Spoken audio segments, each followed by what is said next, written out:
For us kasi, kailangan lang naman dito makita natin paano ba kalaki yung aksidente. Kasi yun po yung unang-una natin dapat tignan eh. No? That's why I'm very happy kasi sa mga report na nakukuha namin, napakababa ng porsyento. No, kaya nga naniniwala ako na talagang edukasyon ang kailangan eh. Kasi kung ang edukasyon natin sa mga drivers, especially ang style nyo kasi, kitang-kita namin eh. Pag nagkamali, automatic, tinatanggal nyo kagad eh. Kahit na... Preventive suspension agad. Yeah, nagasgas lang yung tuhod ng pasahero dahil dumikit dun sa konting pader. Tanggal kagad, umiiyak nga sa akin dahil ako yun eh. Di ba? So, konti pong bagay, nakikita natin na kung talaga yung political will mo is itulak yung tama, mangyayari. So kaya nga nakita po namin dito na siguro isa po sa pwede namin ilapit sa Senado at sa Kongreso is yung i-educate talaga yung mga motorcycle rider para mawala yung kamote na sinasabi natin. Kasi dun po yung nakikita namin pagkukulang eh. Gaya ng sinabi mo, it's a big help from Angkas na maturuan. Kasi yung 110,000 na tinuruan mo, 27 lang yun sa'yo, right? So, yung sobra po doon is nakakuha ng education, ng training sa kanila ng free. So, gaya nga na sinasabi namin, kami ni Ariel doon sa Quezon City, lagi yung pinoproblema niya doon is yung motorcycle. Isa yun sa tinutulak namin, no? Bilang advocates na dapat po pumasok yung government doon sa ganitong klase ng vision, di ba? Na dapat educate na po talaga. Yun po ang kulang natin. And besides, meron po kaming plano na ipasok din sa Senado at sa Kongreso na yung mga motorcycle apps na ito, yung naghahatid po ng mga pagkain, tao, kinakailangan po iba yung training, iba rin yung license. Kinakailangan po, kung baga magdadala ka ng pasahero, hindi lang single doon sa iyong driving code mo is 1. Dapat pagtapos ka, pwede ka maghatid ng pasahero. Dapat po meron kang another 1 or may 1 star man lang. Pag may 1 star ka, ibig sabihin dumaan ka sa proseso ng pagdadala ng tao, paghahanap buhay para pong jeepney driver ka. Hindi ka basta-basta pwede mag-drive, di ba? Nang wala kang lisensya ng professional. This one, iba ho kasi. Sabi nga, mas delikado, pero kung tama yung pagmamaneho at maingat dumaan sa proseso at merong code na sinusunod, tingin ko po, makakapasa po yung batas na yan na ipapasok na hihilingin natin, mag-i-bill po natin yan. George, I just wanted to check, this is the second full month of the pilot. How has the safety record held up, right? Yeah, okay pa po. We're still at 99.997 if not higher. I don't know the exact stats, no, but 0.3 pa rin. So, you know, it's been quite reassuring that our records have held up. So mukhang education talaga, whether it be Attorney Inton, Mr. Lim, or Mr. Rieka, talagang mukhang it boils down to education and institutionalizing education. And from the Transport Watch perspective, we really intend to help champion this particular project on education. And I believe meron po tayong mga tanong from our members sa media. Yes, oo. Introduce lang po yung sarili nila, although magkakaibigan tayong lahat dito, no? At kung ang organization po nire-represent. Okay. First question from Ellie. Yeah, good afternoon to the panel. First, gusto ko lang i-comment, no, like because of regulation. There are a lot of Filipinos abroad who also drive, but meron ba kayo narinig na aksidente na driver na Filipino? Wala. Even though the heavy equipment drivers are Filipinos in Saudi. Why? Because of regulation. So I think regulation kailangan talaga i-enforce. Right now, the driving school is not institutionalized. It's a private company. I think the government should look at this na every level talagang kailangan meron silang renewal in terms of sinasabi Mr. Lim yung level of the driver's license. So yun, kasi kung hindi natin talaga pupuntahan yung grassroots, which is the enforcement and then the issuance of the license, doon pa lang malaki na kagad yung problema natin eh. So how do you think we can lobby this na magiging siyang government ruling na everyone should really go through a certified body like a driving school. Kasi ngayon, tama nga, meron kang 500 pesos I can get my license. So, gano'n, parang gano'n na. Thank you. No? When I was with MTFRB, may nakita akong problema nga dyan sa lisensya. Siyempre, katabi lang naman ng LTO eh. Pag kumuha ka ng student driver's license, so kukuha ka, walang exam yan. Di ba? Hindi naman namomonitor ng LTO na talagang nag-aral kang magmaneho. Hindi naman, di ba? So, babalik yan, kukuha ng non-pro. Ano yung exam nila doon? 30 points. Ito, nakalagay yung sagot. Diba? Okay. Ano ang actual? Atras, abante. Okay na. Rotonda. Pwede ba naman yun? Diba? So, ito na yung driver na magmamaneho sa lansangan. Worse, ito yung mga magmamaneho ng motorsiklo. Diba? Ngayon, ang aming suggestion, and I was very vocal about this even during my NTFRB days. I wrote DepEd a letter telling them let us include in the, ano pa yung K-12 nun eh. No, usapan pa sa K-12, marami pa. But I said, I don't mind if you include it in grade 6, grade 5, or high school, or senior high, basta meron tayong driving and road courtesy subject. No? Bata pa, kailangan tinuturuan na para good moral, good manners. Bata pa, yun nga lang, nakakalimot pa, di ba?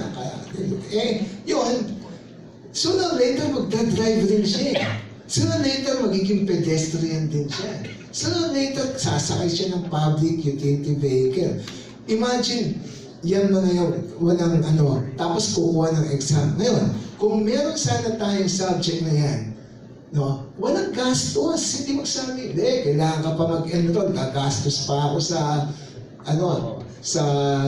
driving school. Dito hindi, naka-integrate na nga eh.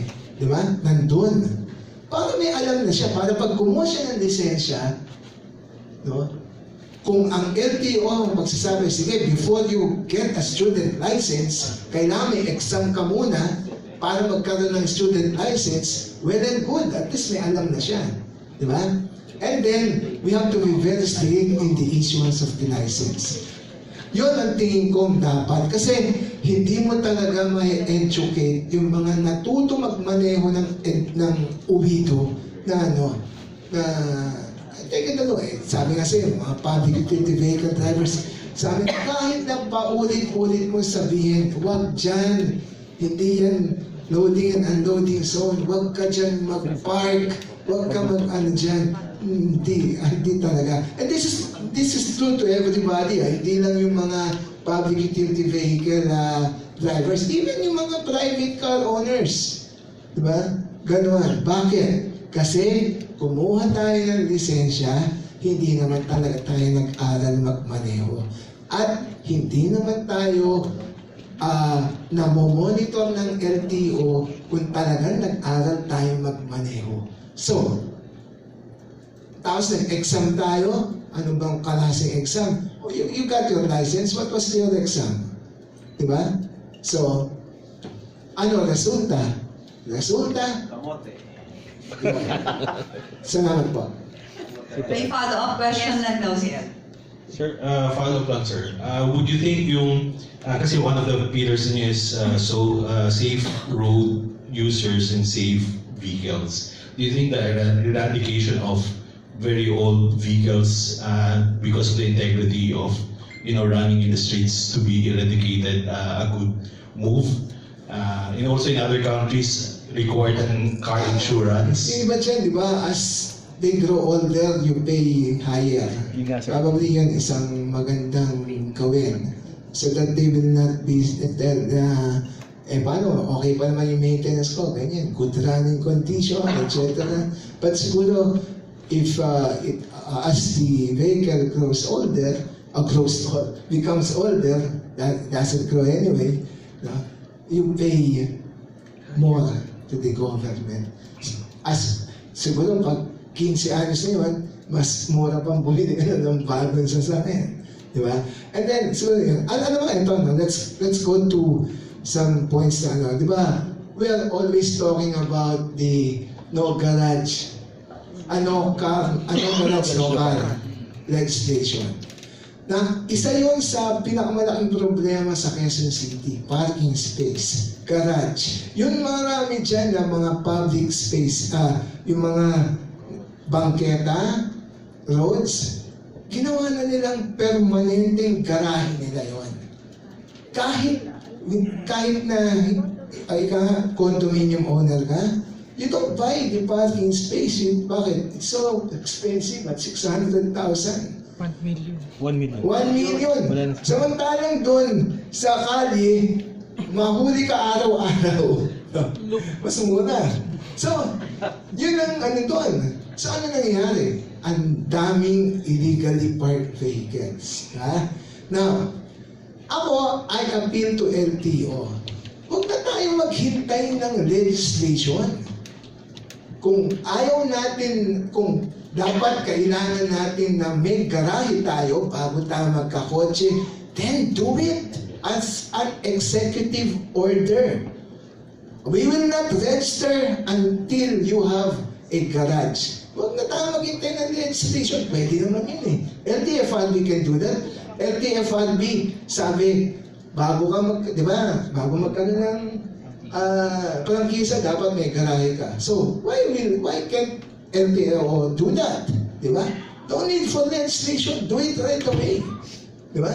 Ngayon, eto pa isa. Pagka public transportation, ang dami talagang dadaan ka sa butas ng karayom bago ka magkaprangkisa. Pero kapag bibili ka ng kotse, ng sasakyan, walang kahirap-hirap. Kahit wala kang pera, makakabili nga eh. Diba? No down payment. So imagine the disparity. We are controlling public utility vehicle.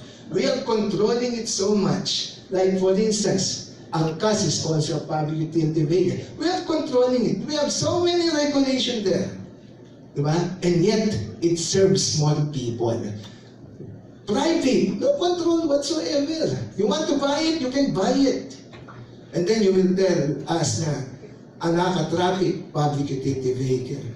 O let's say, given, sige, oo na. Eh, ilan naman nasasakay nun? At ilan yung nasasakay nun?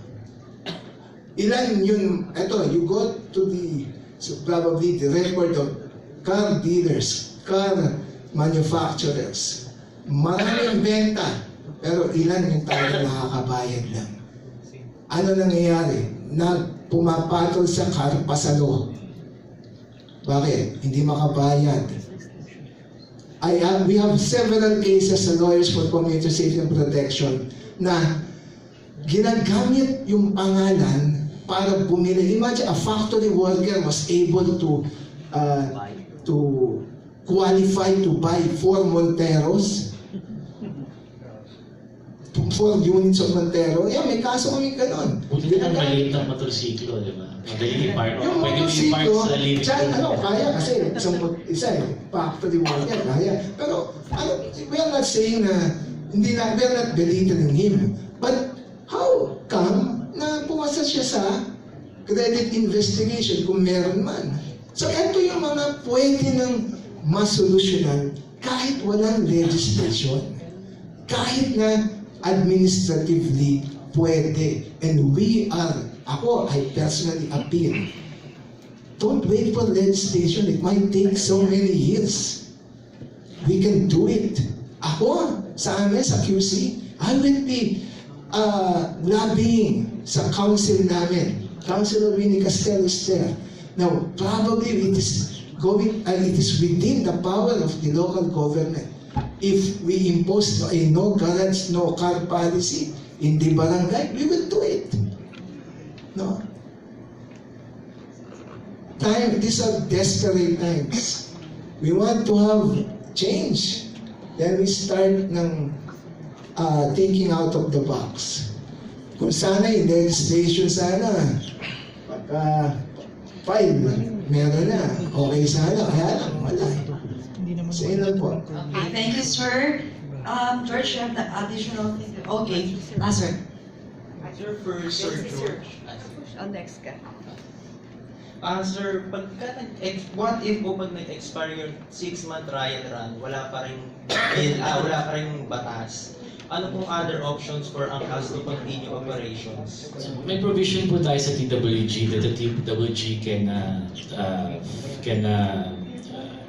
authorize the extension of the pilot until the law gets passed, no? Or they can also cancel it as well. So it's really at the option of the TWG when those circumstances happen. Okay, are you good? Okay, Angie. Sir, good afternoon. So, yung sa follow-up lang about dun sa mga private vehicles, sir. Meron po ba tayong ongoing bill na pwedeng mag-suspend dun sa low down payment?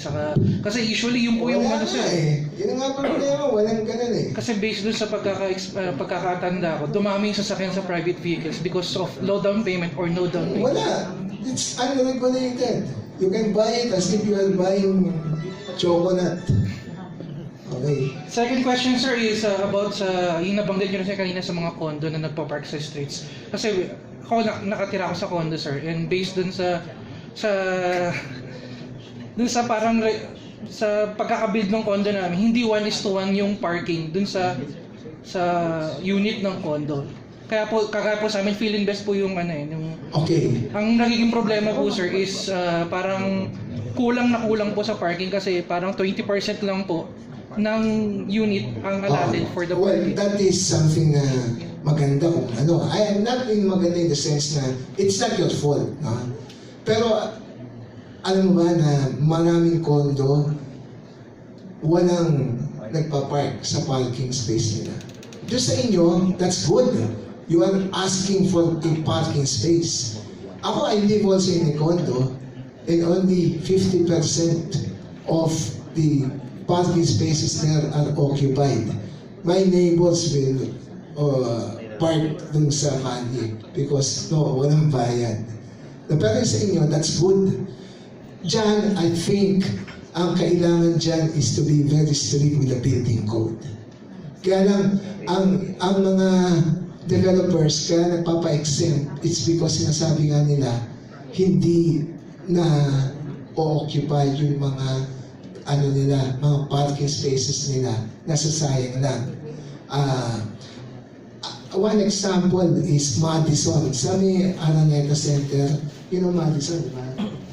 Wala nagpa-park doon. Kasi yung mga bumili ng condo nila, bought their units because of the mass transportation system, yung MRT, na doon na.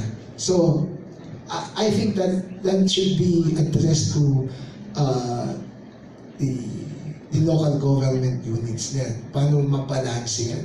Pero I agree with you na may mga kondo nga na yung condominium owner gustong magka-parking pero kulang. But if I may add to that, no, and the case of motorcycles also, napakadaling makakuha ng loan, di ba? Dun sa pagkuha ng loan, dapat nire-require na at least mayroong training, hindi lang registration at lisensya, pero kailangan may training. And that's something that personally we need to champion in Transport Watch. Actually, si Senator Ejercito already filed a bill last Congress for a mandatory training. Unfortunately, he wasn't able to make it in Senate, but it's something to look at. And we're actually also working with the good senator for a lot of these motorcycle initiatives. But Angkas is such a big economic force now na ang daming lumalapit ng mga motorcycle consumer financing companies. Dapat hindi natin pagbigyan yan kung walang mapakita na pruweba na nakapag-train for safety. Actually, madali sa motorsiklong pangnegosyo. I think that's a start. I don't think you can't build Rome in one day. Phases po ito, no? But at the very least, at least with us, no, for motorcycle for business, ginagawa naman po ng mga dealers yun. In fact, a lot of the dealers are pushing Angkas, parang Angkas, their Angkas product, na itong motorsiklo to pang Angkas. And usually naka-hinge yung kanilang approval for the loan pag naging Angkas driver ka. So merong mga ganong informal, ginagawa na informally, not in conjunction with us. But I think with business or with transport, madali. Kasi kung gusto mong magnegosyo na naglalagay ng tao sa likod ng pasahero, kailangan mo talaga dumaan sa certification. I think the challenge is for the private sector. For both sides, cars and motorcycles. I think it's an institutional issue. And, but then for me kasi, I focus on the things that I, can fix, have the power to fix. And I think motorcycles for business in terms of ferrying passengers should be non-negotiable, definitely through accreditation, through proper training. Actually, may isa dadagdag lang ako. And then may tanong po. Ayan. As a national president po ng tricycle, alam nyo, ako mismo nagtutulak na bawasan na yung tricycle sa bawat bayan. Nakita nyo naman, sobra-sobra na, di ba? So, as a national president, trabaho ko po na, syempre, pagtanggol sila dahil mawala ng hanap buhay. One thing na naisip namin ni George noon, sabi ko, George, hindi kaya kausapin ko yung mga local government, yung mga mayor, andito si Ariel Linton, isa na sa Quezon City. The biggest number of tricycle is in Quezon City, right? So, doon po sa area nila. Yeah. Sa dami po ng tricycle doon, sabi namin, kailangan magbawas talaga. So, ang problema, pag binawasan mo, iiyak naman ang mga driver natin, di ba? Paano hanap buhay namin? This is the time na naisip ko, George, bakit hindi natin yung maaalis dito, subukan natin ipasok sa inyo? I-train natin sila. Di ba? Yung mga tricycle driver, pag nabawasan po kasi luluwag yung traffic sa bawat munisipyo eh. Aminin natin na katotohanan na isa ang tricycle sa nakakapagbigay ng traffic. Ito nga si Ariel, laging nagtumatawag ako yan, hinuli mo ba? Oo, kasi nandoon na sa kanto, di ba? Hindi na nila makontrol dahil sa dami nila eh. So this is the time na sabi ko nga, magtutulungan yung public and private sector. Gaya ng sinabi, nandito si Mr. Edwin ko, yung kaibigan ko. Di ba? What happened bibigyan ko lang po kayo ng teaser na kung pwede gawin na. In Puerto Princesa, kung pumunta kayo, ang tricycle po dyan mahigit na 7,000. Kung titignan niyo po, dalawa ang kulay dyan, blue and white. Pag bumaba kayo ng aeroplano, ng airport, nakita niyo yung tricycle, hati ang kulay. Kasi po, ko dyan dahil sa sobra-sobra na sila. So, ako po yung ng MWF, TTHS. No? Kaya po dalawa ang biyahe dyan. Yung pong puti, Monday, Wednesday, Thursday. Yung pong kinolor ko po yung 3 araw. Ano pong ginawa namin?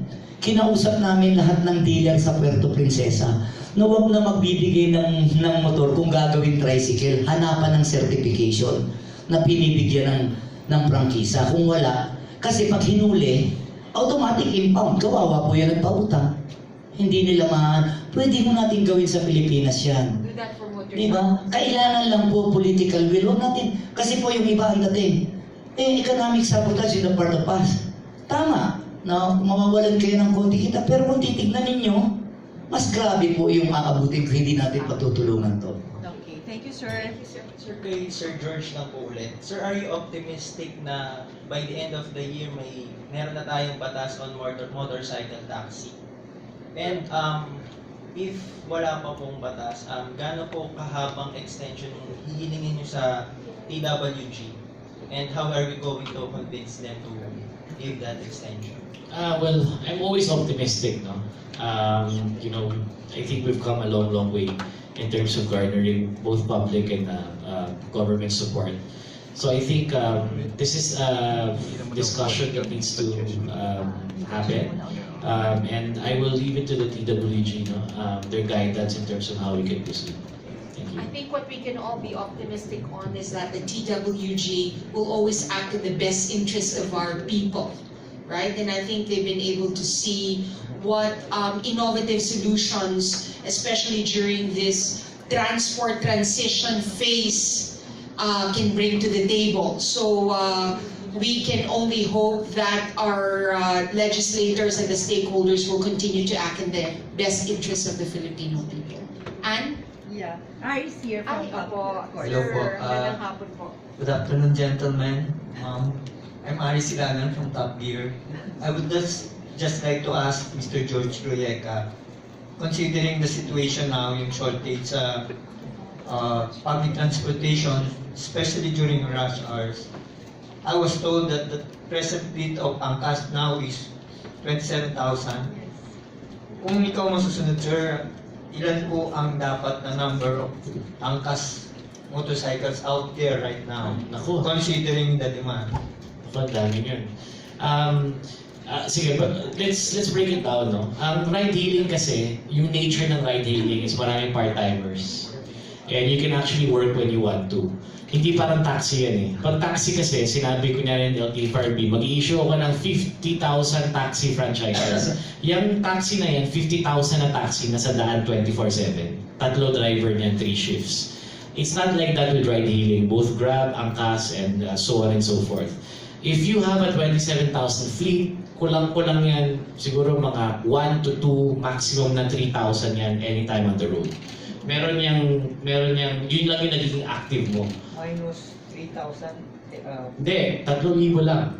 out from the 27. Oo. Wow, mali. Ganun yan, maliit talaga yan. So, that's basically how ride sharing works, di ba? Kasi marami dyan part-timers, marami din peak lang, off-peak. So, yun yung issue dyan. It's not so much the number of fleet, no? It's increasing the number of full-timers, also providing proper incentives. When we did a survey before, parang lumalabas na 200,000 roughly eh. 200,000 yung roughly na habal-habal na nag-ooperate. Okay. There's about, I think, 30 terminals in Metro Manila. So yun yung parang naging neutralizer. So I don't know. That is a very old survey. It wasn't a very methodological survey. But siguro if we discount that, maybe you're talking about 100,000 riders, 100,000 professional motorcycle taxi riders to service Metro Manila, maybe. Metro Manila alone? Metro Manila. When you say part-timer, sir, ano po yung average time nila sa route? Either umaga or gabi. Hindi, I mean, mga Either hours. umaga or gabi. So mga 4 hours. Ang regular for you is 8 hours. 8 to 10. Okay. 8 to 10 hours. Thank Yes. you. Thanks, Aris. Very good. I believe meron pa tayong Yeah. last 3 to 4 questions. Last 3 Thank to you. 4 questions, yes. Hi, my name is Ron from Morgan Pinas. I have 2 questions, one for Mama Moore and one for Sir George. Because transport, your organization Transport Watch, has, well, the aim is to help fix things. Why not talk to the other stakeholders like Petron, Shell, and everything? Because I was there in the Shell press con the other day. They have the Be a Hero that aims to teach people. And apparently Petron has also something like that, yung Petron something. And they are both also targeting to teach people to be responsible road owners. Yung pati yung DML, they have partnerships. Maybe, would you guys be amenable to working with the other sections? Actually, we're currently working with Shell and Petron already. Again, we don't want to replicate things. There are a lot of NGOs, leaders, another NGO. LTO is actually conducting a lot of rider safety training right now. So the idea is, one, to standardize what the training is. On what specific to what it's for, no? If it's for riding a motorcycle or carrying a passenger or delivering a parcel. But the idea is to really work together. The public sector can't do it alone, and it's going to take a long time for anything to be institutionalized, especially if it has to go through legislation. So it's really the private sector's efforts in cooperation with the government, no? And this is multi-sectoral. So marami po dyan NGOs, commuter groups that are already working towards the same goal. So the idea is really to collaborate. Okay, good thing you mentioned. Ay, sige ma'am. Yeah, I just want to add to that, no? One of the reasons why we constantly do a lot of these stakeholder pulse checks, no, and media briefings, kasi dito nagsa-surface talaga kung ano yung kailangan natin gawin. On the part of Transport Watch, there are two things that we're going to champion. Number one, very glaring here is the need for education, no? Na kailangan magsimula sa mga kabataan. We're also part of that campaign, yung Biyahero campaign, and our intent is to really bring together all the stakeholders. Pangalawa, right? Isa sa mga bagay na gusto namin i-implement kasi ang dami-daming lumalapit na mga motorcycle financing companies sa amin, right? Sa Transport Watch to endorse daw their campaign. I think one of the things that we're going to require of them is kailangan magpakita ng proof na may safety training bago mag-grant ng loan, right?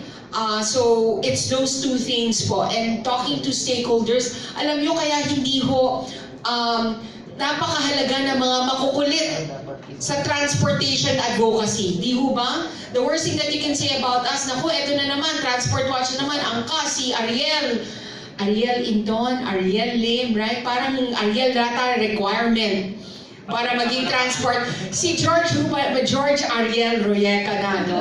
So, ang punto po namin is, hindi kami man sabihin yung makulit, hindi ko kami titigil hanggang hindi nasusolve itong problemang to. And the only way we can do it is if we over-communicate.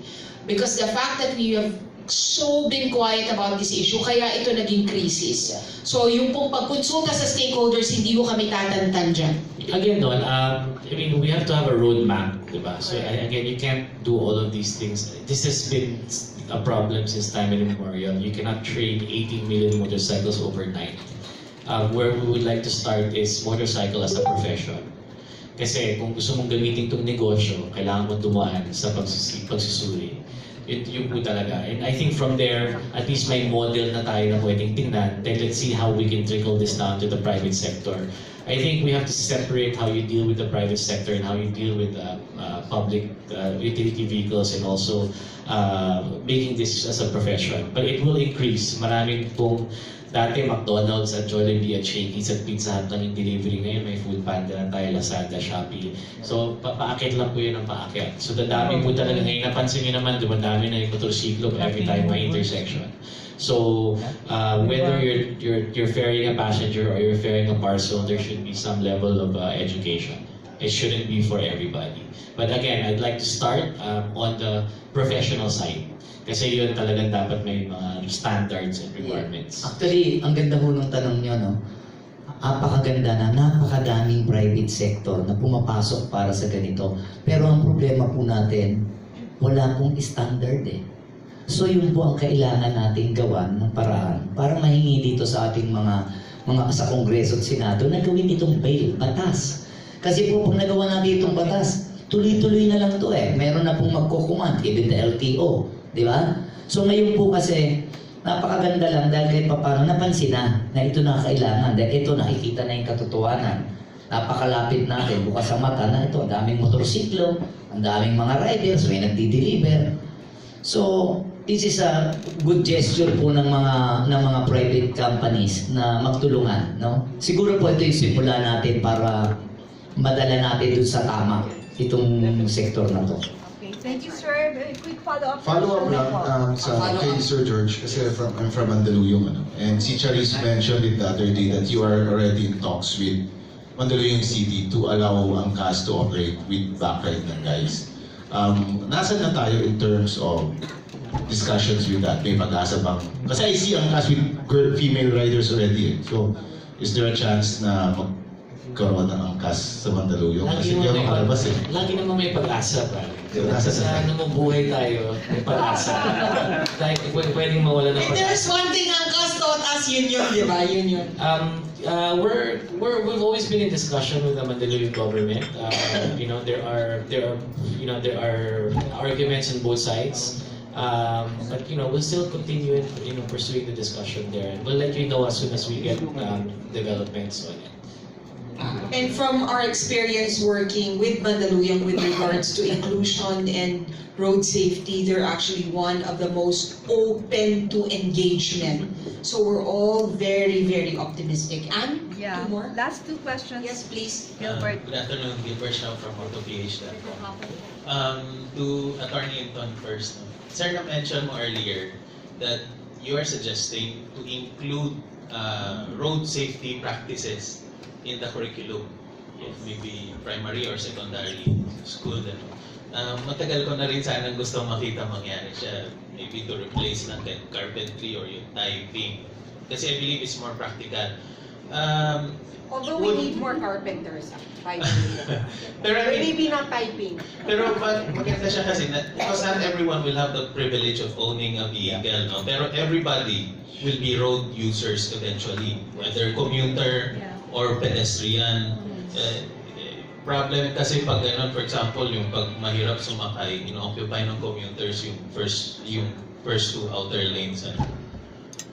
My question, sir, is would you know kung gaano tayo kalayo in achieving this? Ano ba yung nasang status na tayo in making it a reality? And also, possible ba siya na parang maging magkaroon ng pilot run sa Quezon City, for example? Well, maging open lang talaga yung DepEd dyan, no? Because it is really needed.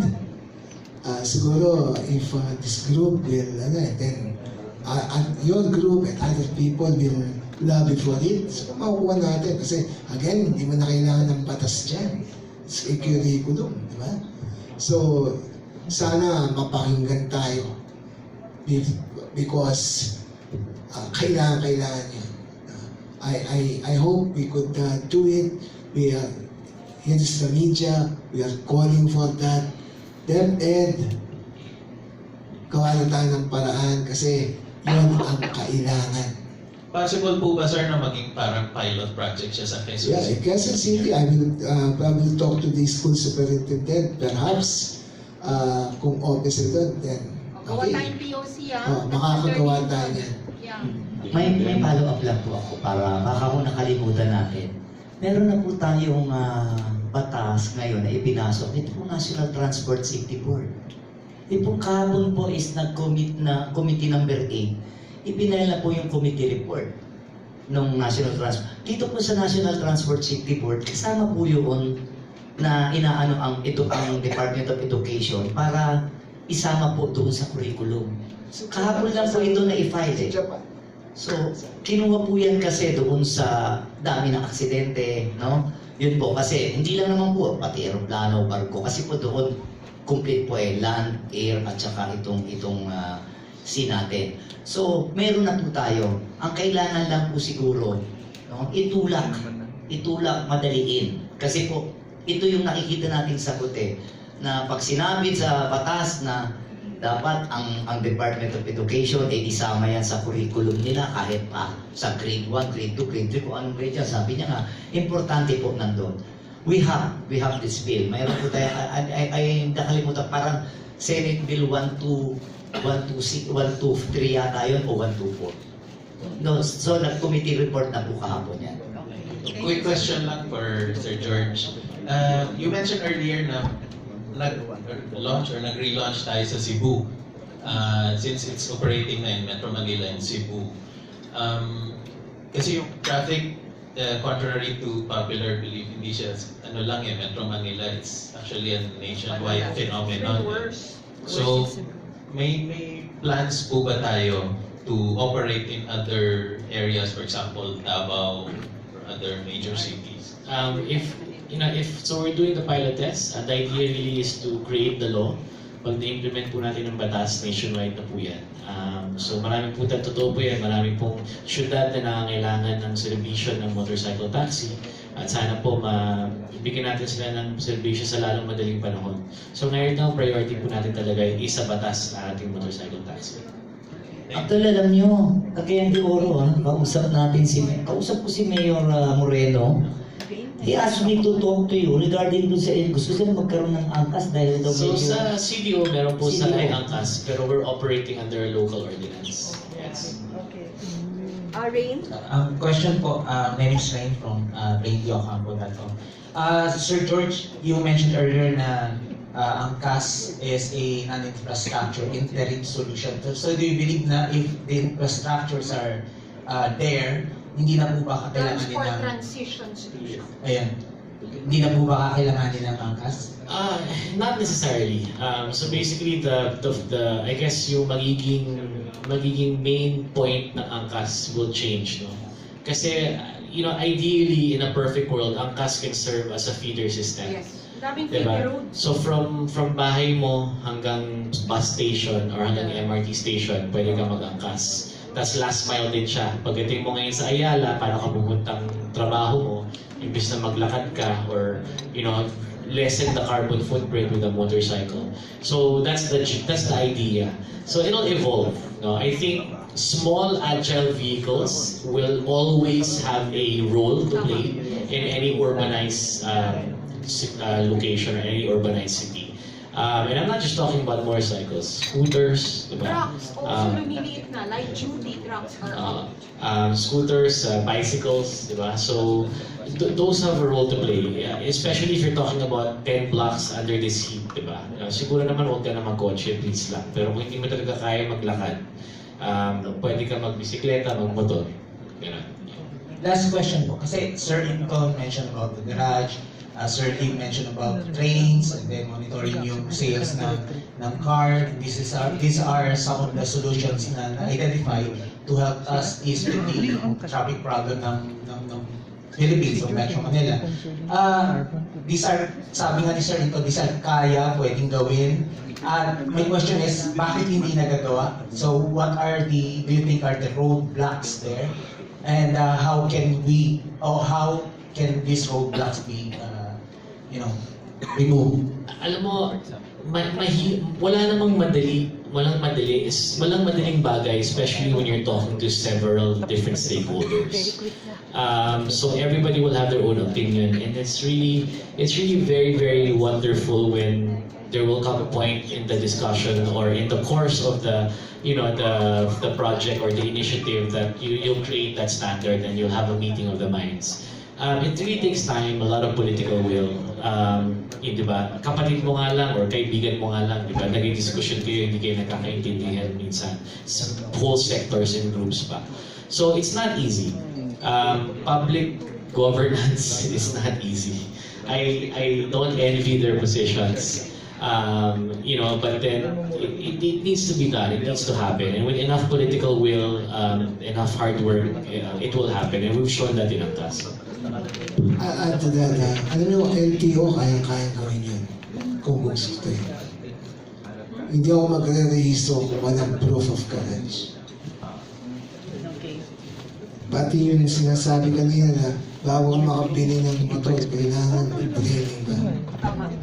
Pwede na yun.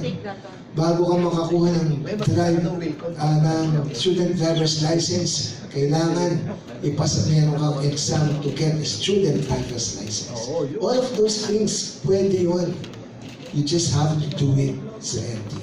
I'll give an example. Sa LTFRB, di ba may batas na ngayon ng 20% discount sa estudyante? But for the longest time, panahon pa ni Chairman Lanting, ang LTFRB nagpapatupad na ng 20% student discount. So, napakatagal na panahon na walang batas doon kung hindi memorandum circular lang. Pero naipatutupad. Di ba? So, ito pwede rin yun. No? Ako, with all due respect to our lawmakers, kung madali sana, bakit hindi? Di ba? Kaya na matagal eh. So, make it as a policy administratively and things will happen. So, ano kaya pala sinasabi mo? Natawa si Edwin kasi katulad ng sinabi mo, sir, katulad ng mga tailors, manufacturers, hindi namin basta pwedeng, di ba, papayag yan sila. Kailangan talagang kausapin, ipaliwanag, at magkasundo. Kasi gaya nga na sinabi namin, di ba, ito na po yung solusyon na dapat naunahin. Ang problema ngayon, wala nang nagsisimula. Kaya andito itong grupo para itulak. And sa tulong po ng media, siguro makakarating na dapat na natin itong unahin. Ito po muna tayo, mabawasan yung sasakyan.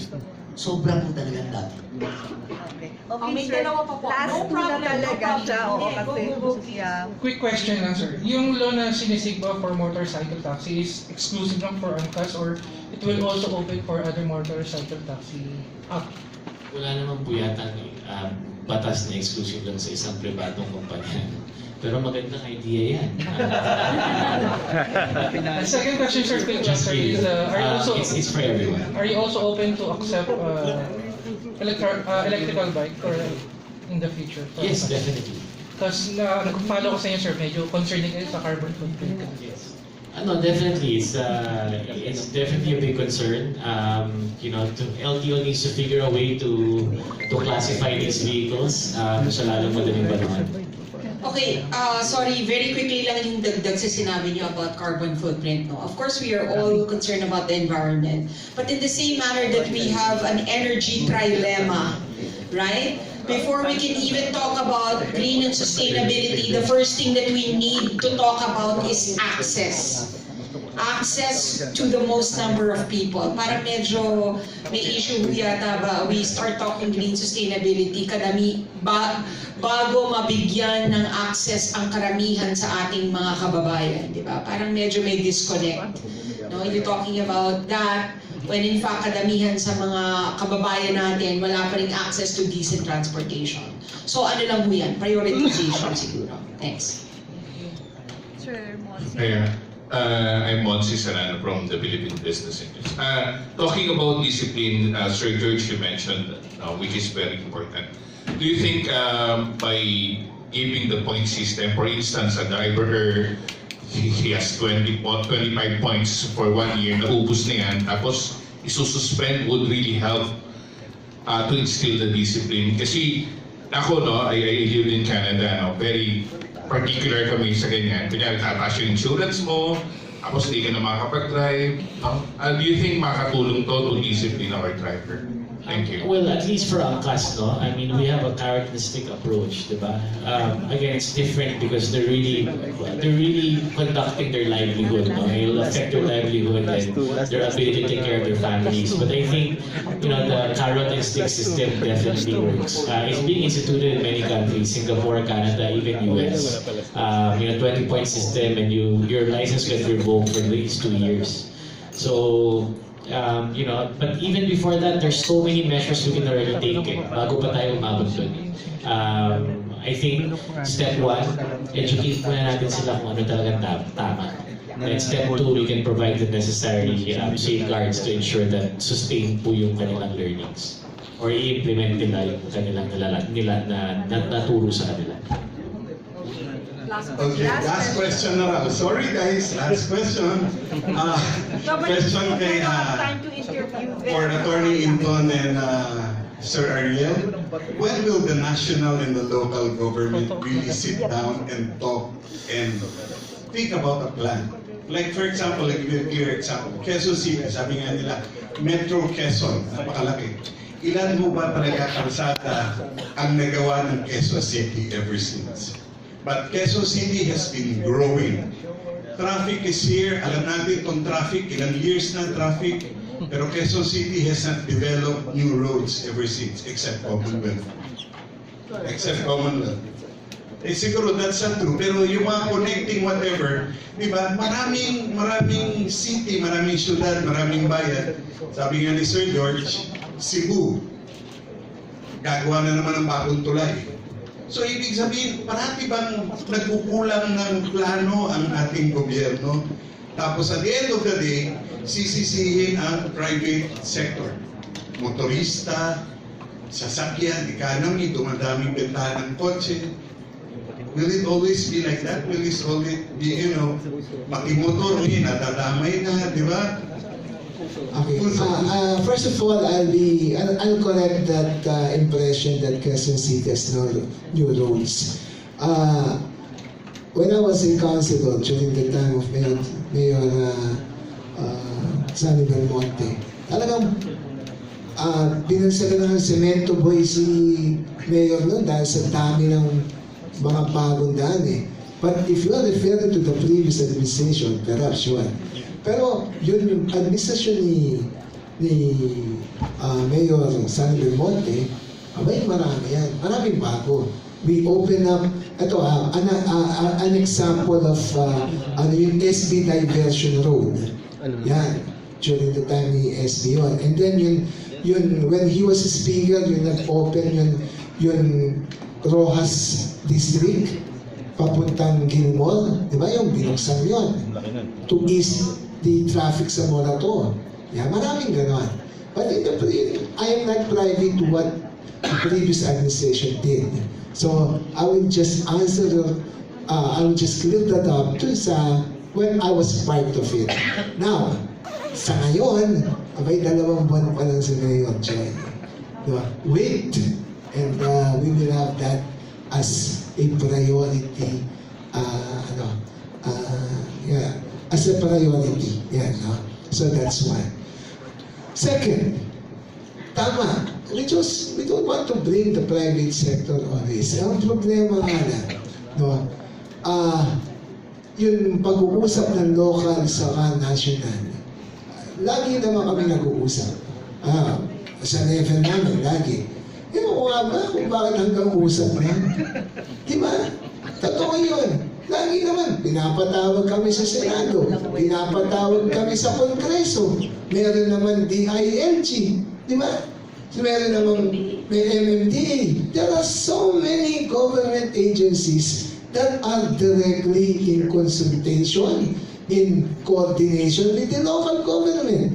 But I agree with you na, why? Bakit ganito? Di ba? So, let's see what is really the problem there. Are we just talking, but nobody is listening? Di ba? So, yeah, I agree with you. That is one frustration.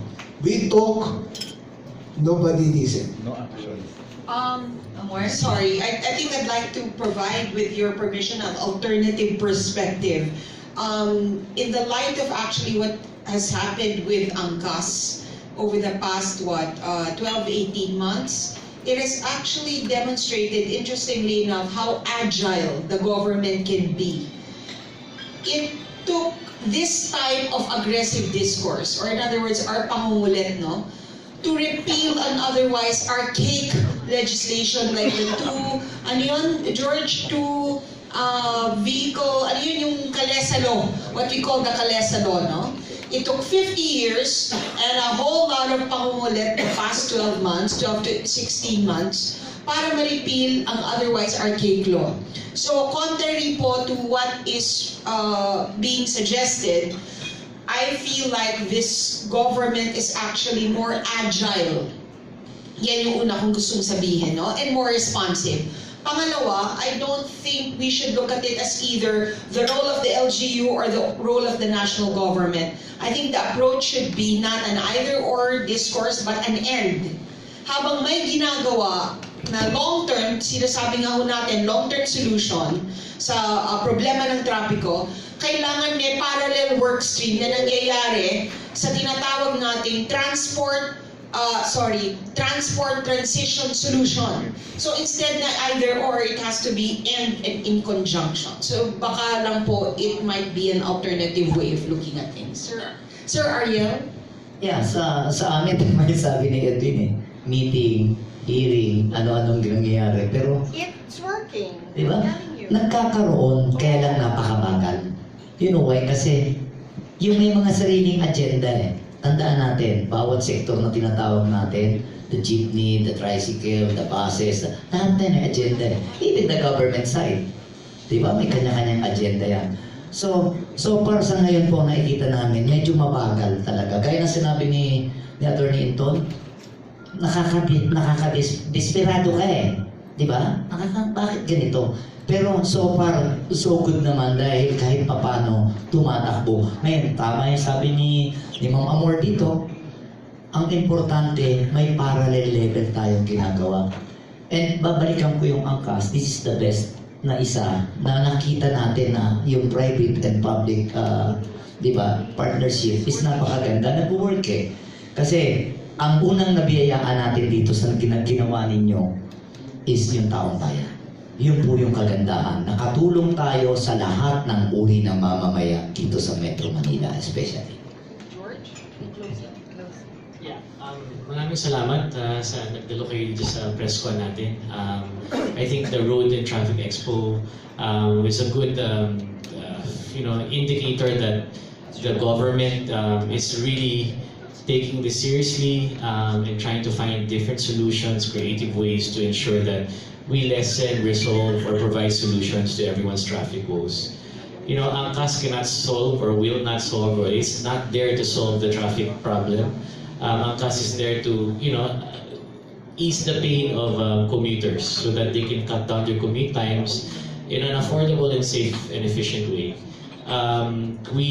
It is you know, again, it is the problem of everybody, it is the fault of everybody, and also everybody can be part of the solution. So I think what we've proven in Angkas, if there's collaboration and there's some ample discussion with the different stakeholders, we can make things happen, and we can make things happen quite fast. No? You know, Angkas has been a long journey, but since the time that we created the DWG to the time that we were implemented in the pilot, it was a few months. So that's not very bad at all. And I think we can continue to work with the government and are excited and looking forward to working with the different sectors to be able to push this traffic agenda. Thank you. Yes. And as the Director of Transport Watch, we'd love and like to invite all of you to be co-advocates in our advocacy. Kami po nila George baguhan 2-3 years as transport advocates, but we really want to give it to these gentlemen, Attorney Ariel Inton and Mr. Ariel Lim, who has been championing transport, mobility, and safety for as long as we can remember. Ngayon na sexy na, actually, Attorney Ariel and Mr. Lim, no? Ngayon na may mga global entity na nagpapatakbo ng Roads and Traffic Expo dito sa Pilipinas. Last week, meron pang isang nangyaring similar expo. Ang ibig sabihin ho ay napasexy nyo na ang diskurso ng transport. So maraming salamat po, Attorney Ariel Inton, Mr. Ariel Lim, for paving the way for all of us to be transport advocates. So naway kayo din po ay maging kasama sa advokasya namin. Marami pong salamat.